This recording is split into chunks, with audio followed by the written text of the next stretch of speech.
పరిస్థితుల్లో చాలా స్పష్టంగా చెప్పగలుగుతాను.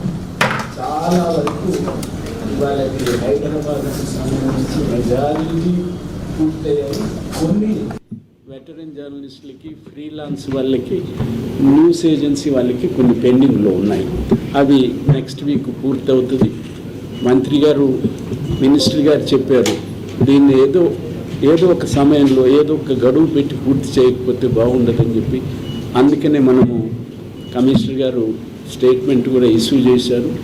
మే 10 అప్లై చేసిన వాళ్ళన్ని అప్లికేషన్స్ క్లియర్ అయిపోతాయి. ఆ తర్వాత వస్తే ఇక వాళ్ళ ఇష్టం. ఆ తర్వాత డిలే ఈ కమిటీ కూర్చొని ఇచ్చేస్తుంది. కాబట్టి ఆ దశలో ఇవాళ కొంతమందికి మంత్రి గారిని ఇవ్వాలని కోరాం కాబట్టి టైం ఇచ్చారు. మళ్ళీ వాళ్ళ మీటింగ్ ఉంది, మెదక్ జిల్లా మీటింగ్ హౌసింగ్ మీద జరుగుతుంది. మన కార్యక్రమం పూర్తి చేసుకుని వెళ్ళిపోతాం. మినిస్టర్ గారు, గౌరవ మంత్రి గారు, పెద్దలు శ్రీనివాస్ రెడ్డి గారు, గౌరవ పార్లమెంట్ సభ్యులు, గౌరవ శాసనసభ్యులు, శాసన మండలి సభ్యులు, ఐఎన్పిఆర్ కమిషనర్ గారు, ఇంకా ఈ కార్యక్రమంలో పాలు పంచుకుంటున్న ప్రింట్ అండ్ ఎలక్ట్రానిక్ మీడియా సోదరులందరికీ మనస్ఫూర్తిగా హృదయపూర్వక నమస్కారం. ఈ ప్రజాప్రభుత్వం వచ్చిన తర్వాత ఈ ఎక్యుడేషన్ కార్డ్స్ విషయంలో అంతకుముందే ఎక్యుడేషన్ కార్డుల పీరియడ్ అయిపోయింది. ఈ ప్రభుత్వం ఏర్పడటానికంటే ముందే ఎక్యుడేషన్ కార్డులు వ్యాలిడిటీ అయిపోతే దాన్ని ఎక్స్టెన్షన్ చేసుకుంటా ఆనాటి ప్రభుత్వంలోనే వచ్చింది. తదుపరి ఈ ప్రభుత్వంలో కూడా ఈ గడిచిన 2 yearsలో కూడా కపుల్ ఆఫ్ టైమ్స్ ఎక్స్టెన్షన్ చేసుకుంటూ వచ్చాం. దీనికి అనేక కారణాలు, రీజన్స్ ఉన్నాయి. చేసేది ప్రాపర్గా, పర్ఫెక్ట్గా చేద్దామని ఈ ఎక్యుడేషన్ కార్డులు దేశంలోని అన్ని రాష్ట్రాల్లో ఇంక్లూడింగ్ కేంద్ర ప్రభుత్వంలో కూడా ఎలా ఉన్నాయో ఆ సిస్టము దాన్ని వీలైనంత అడాప్ట్ చేయాలని ప్రయత్నం చేశాం. దేశంలో ఏ రాష్ట్ర ప్రభుత్వంలో ఇవ్వని విధంగా ఈ ఎక్యుడేషన్ కార్డులు ఈనాడు మనం ఏవైతే ఒక 3-4 జీవోల రూపంలో రిలాక్సేషన్ ఇచ్చుకుంటా వచ్చి సుమారు ఎలిజిబిలిటీ ఉన్నవాళ్ళు 43-44 వేల మంది ఎలిజిబిలిటీ ఉన్న విధంగా ఈనాడు మనం ఇచ్చిన జీవోలు ఉన్నాయి. వీటి ఆధారంగా గతంలో ఆనాడు ఎక్యుడేషన్ కార్డులు ఇచ్చేటప్పుడు 23,352 మందికి ఎక్యుడేషన్ కార్డులు ఆనాడు ఇవ్వటం జరిగింది. ఆనాడు ఎలిజిబిలిటీ సుమారు 32,500 మందికి ఉన్నారని ఆనాడు ఇచ్చిన జీవోల ప్రకారం అనాలిసిస్ చేస్తే అర్థమైంది.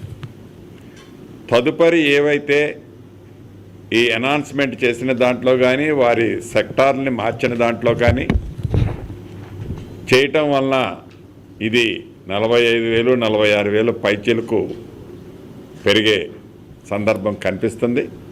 ఏది ఏమైనా ఇందాక గౌరవులు పెద్దలు శ్రీనివాస్ రెడ్డి గారు చెప్పినట్లు అర్హులైన ప్రతి జర్నలిస్ట్కి ఎక్యుడేషన్ కార్డు ఇవ్వాలన్న దాంట్లో ఈ ప్రభుత్వానికి ఇంత కూడా సెకండ్ థింకింగ్ లేదు అనేది చాలా స్పష్టంగా గతంలో అనేక సార్లు చెప్పాను. మళ్ళీ అదే రిపీట్ చేస్తున్నాను. ఈ రోజుతో ఎక్యుడేషన్ కార్డులకు సంబంధించింది 30th మనం గతంలో ఎక్స్టెన్షన్ చేసింది కంప్లీట్ అయిపోయింది. లాంఛనంగా సుమారు ఒక 2,500-2,800 మందికి ఇప్పటికే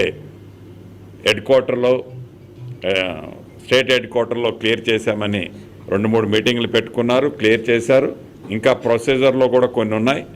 రాష్ట్ర వ్యాప్తంగా అన్ని జిల్లాల్లో కూడా ఈ ప్రొసీజర్ ఆన్గోయింగ్ ఉంది. గౌరవ జిల్లా కలెక్టర్ గారికి కొన్ని మా కమిషనర్ గారికి ఆదేశాలు ఇస్తున్నాను. గౌరవ జిల్లా కలెక్టర్ గారు కూడా ఆల్ డిస్ట్రిక్ట్స్లో రేపు డెఫినెట్గా ప్రతి జిల్లాలో కూడా ఎలిజిబుల్ ఉండి క్లియర్ చేసిన జర్నలిస్టులందరికీ కూడా అక్రిడిటేషన్ కార్డులు ఇచ్చే విధంగా ఇక్కడ నుంచి ఈరోజు ఆదేశాలు జారీ చేస్తాం. వీటితో పాటు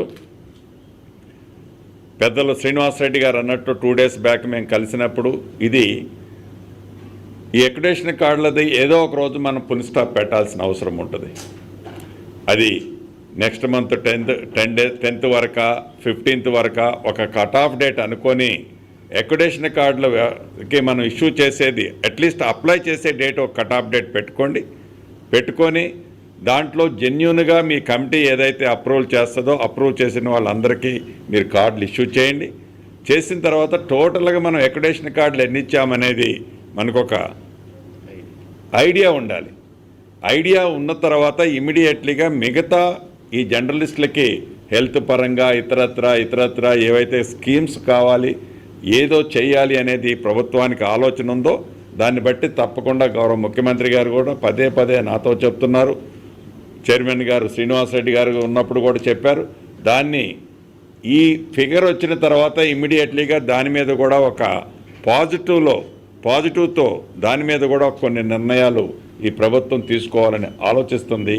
దయచేసి యాజ్ ఎర్లీ యాజ్ పాసిబుల్ ఈ అక్రిడిటేషన్ కార్డుల అనే ఈ అంశానికి జెన్యూన్ ఉన్న అందరికీ ఇచ్చి దాన్ని ఫుల్ స్టాప్ పెట్టి దానికి మనకు లెక్క వస్తే దాని ప్రకారం మిగతా కార్యక్రమాలన్నింటినీ కూడా ఫైనలైజేషన్ చేసుకుందామని రాష్ట్రంలో ఉండే జర్నలిస్టుల సోదరులందరికీ మనస్ఫూర్తిగా ఈ ప్లాట్ఫారం నుంచి నేను అప్పీల్ చేసుకుంటున్నాను. అదేవిధంగా ఏదైతే వారికి కొన్ని ధర్మ సందేహాలు రావచ్చు, ఈనాడు ఒక వ్యవస్థలో ఒక సంస్థలో నేను జర్నలిస్టులుగా పనిచేస్తున్నాను. కపుల్ ఆఫ్ మంత్స్ తర్వాతనో కపుల్ ఆఫ్ డేస్ తర్వాతనో నేను ఆ పేపర్ నుంచో ఆ ఛానల్ నుంచో చేంజ్ అయిపోతే నా అక్రిడిటేషన్ కార్డు ఉంటుందా ఉండదా ఆ మేనేజ్మెంటు అని అన్నప్పుడు డెఫినెట్గా ఎవరికైతే ఈనాడు అక్రిడిటేషన్ కార్డు ఇష్యూ చేస్తున్నామో వారు ఏదన్నా చేంజ్ అయింది ఉంటే వాళ్ళు ఇంటిమేట్ చేస్తే అది నిరంతరము జరిగే ప్రక్రియ. అక్కడ మళ్ళా రీప్లేస్మెంట్ చేసే దాంట్లో ఆ మీడియా వాళ్ళు ఉన్న ప్లాట్ఫామ్ని చేంజ్ అయినప్పుడు వారికి చేంజ్ చేసే దాంట్లో కూడా దానికి ఫుల్ స్టాప్ ఏమి ఉండదు. అది నిరంతరము ఆ చేంజెస్ ఉన్నప్పుడు ఆ చేంజెస్ని చేసేదాన్ని కూడా దీంట్లో ఆ ఫెసిలిటీస్ని కూడా ఉంచుతున్నామని అక్రిడిటేషన్ కార్డ్స్ తీసుకునే నా కుటుంబ సభ్యులందరికీ మరొకసారి మనస్ఫూర్తిగా తెలియజేస్తూ ఏది ఏమైనా కొద్దిగా లేట్ అయినా కూడా పారదర్శకంగా ఏ మీడియా మిత్రుడిని కూడా నొప్పించొద్దు అని 360 degreesలో వెట్టింగ్ చేసి రాష్ట్రంలోనే కాదు దేశంలో ఎవరు ఈయనన్ని అత్యధికంగా ఈయటానికి ఈ ప్రభుత్వం ఉంది. మిగిలిన కోరికలు ఏవైతే మా కుటుంబ సభ్యులందరికీ ఉన్నాయో వాటిని కూడా ఈ నెంబరింగ్ అయిన తర్వాత తప్పకుండా మరొకసారి మీతో కపుల్ ఆఫ్ అవర్స్ కూర్చొని దాన్ని కూడా ఒక కంక్లూజన్ చేయటం జరుగుద్దని కూడా రాష్ట్రంలో ఉండే నా కుటుంబ సభ్యులందరికీ మరొకసారి తెలుపుతూ మీ అందరికీ ఆల్ ది బెస్ట్ తెలుపుతూ సెలవు తీసుకుంటాం. ఒక విషయం మీ దృష్టికి తీసుకురావడం మర్చిపోయాను. ఇవాళ 30th అయిపోతుంది, మిగతా వాళ్ళకి ఇస్తున్నారు. బట్ ట్రావెల్కి సంబంధించి పర్టికులర్గా డిస్ట్రిక్ట్ లెవెల్లో ట్రావెల్ ఇవాళతో అయిపోతుంది. ఒక్కసారి ఆర్టీసీ అథారిటీస్తో మినిస్టర్ గారితో మాట్లాడి మీరు ఒక వారం రోజులు 2 weeks మ్యాక్సిమం 15 days వరకు నేను ఎక్స్టెన్షన్ తీసుకుంటా.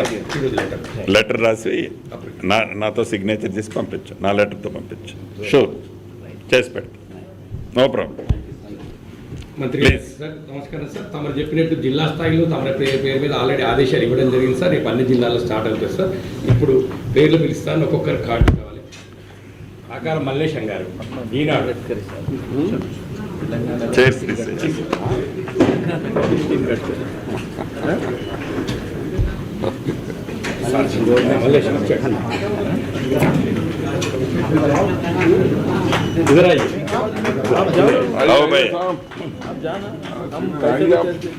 వెల్కమ్ సార్ అన్నగారు.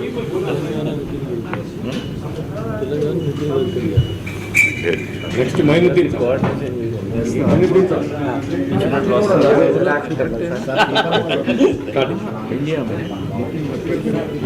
ఆంధ్రజ్యోతి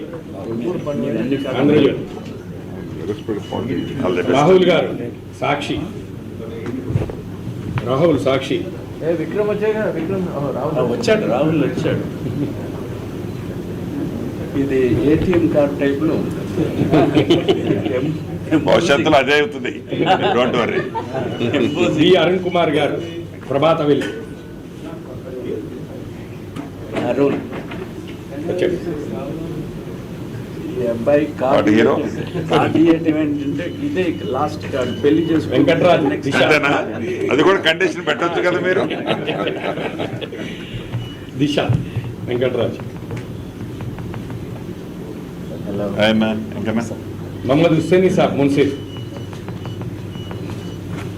ఎస్ భయ్యా, థ్యాంక్ యూ. ఫకీరియం సలీం హింద్ మిలాప్. సలీం సాబ్ హిందీ మిలాప్. हिंदी है ना, హిందీ మీద electronic media sir. Oldest NTV. बहुत ओल्ड है. సుధీర్ ఎన్టీవీ సుధీర్. ప్రభాకర్ టీవీ9.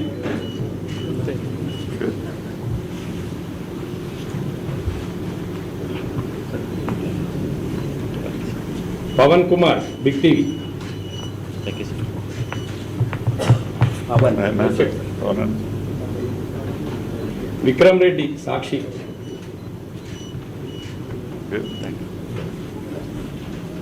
అయ్యారు.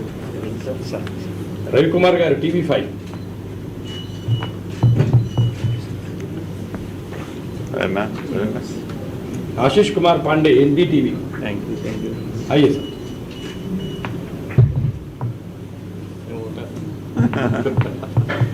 ఆశీష్ భాయ్. Yes, sir. Good. Thank you so much for your ఎం వెంకటేష్ గారు CNN news. Thank you. Thank you.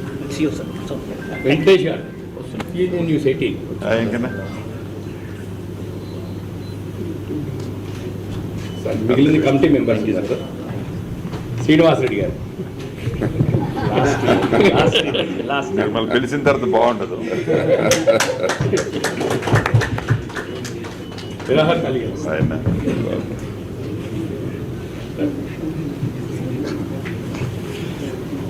ఆయన సాగర్ గారు. సో మొత్తం కవర్ అయినట్టేనా సాగర్ అన్న? ఇంకేమైనా ఉన్నాయా? कवर है. Ramanarao garu. Thank you very much sir. Venkataramanarao garu. All the best. రండి సార్.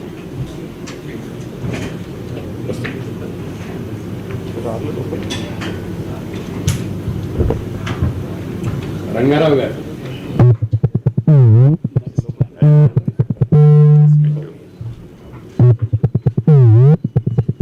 శ్రీనివాస్ రెడ్డి గారు.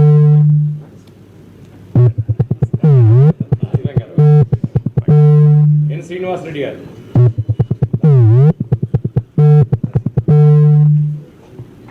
రమాదేవి గారు.